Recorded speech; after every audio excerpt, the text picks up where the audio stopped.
Update coming in from Washington, D.C., where two National Guard soldiers were shot and critically wounded in a targeted attack just blocks away from the White House. The shooting took place in a high-security zone close to the White House perimeter. The suspect, who also suffered gunshot wounds, was taken into custody at the scene. U.S. President Donald Trump has reacted and said that the animal who shot National Guardsmen will pay a steep price.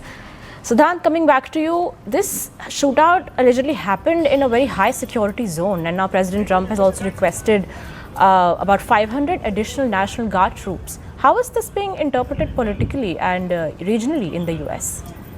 Well, that's right. So two West Virginia National Guardsmen were shot in Washington, D.C., are in critical condition. This is what officials have said. In fact, D.C. mayor described the attack as a targeted shooting. The FBI believes it has identified the suspect. Multiple law enforcement officials briefed on the matter.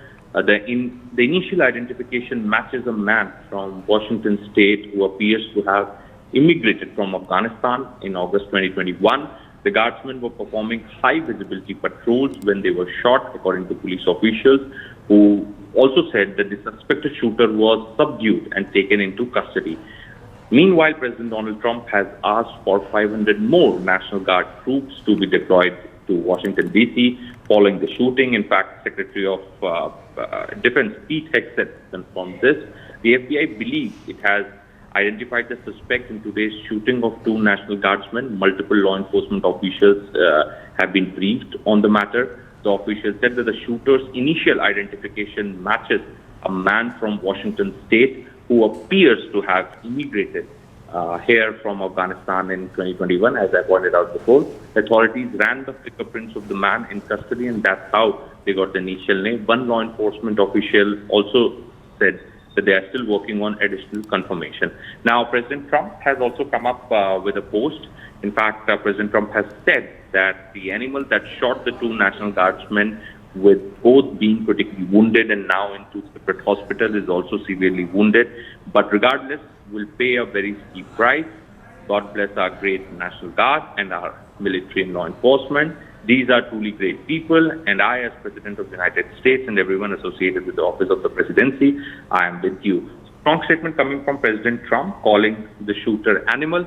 So said that he will be made to pay a steep price, and appreciating the National Guard and the other forces of the United States, and say that we stand shoulder to shoulder with the victims of the fire. Back to you.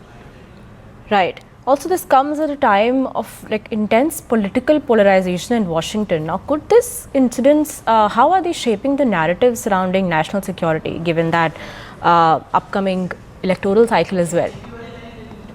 Well, Washington has always been on the edge since President Trump coming to power. In fact, the National Guards were deployed to the D.C. and President Trump, from the very beginning, has been saying that he's going to revamp Washington, D.C. is going to clean the city.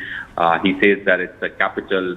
The world leaders come to the city, and there are ghettos, there are bad roads, poor infrastructure. So he always wanted Washington to be clean, and for that he deployed the National Guards.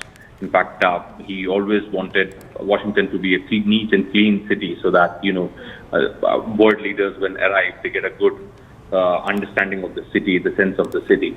So definitely it has been polarized, and there has been crackdown also by the ICE in Washington on the illegal immigrants from the very beginning. Perhaps there is no link so far that the authorities could establish with the crackdown or for that matter any political reason being behind this shooting. All we know is that the mayor has called it a targeted shooting, and they have identified the suspect. They are still doing the findings. The reason and the motive of the shooting is still not known. So that would come up in later in the investigation. Right. Thank you, Siddhant, for your input. Please continue staying with us while we're getting another break.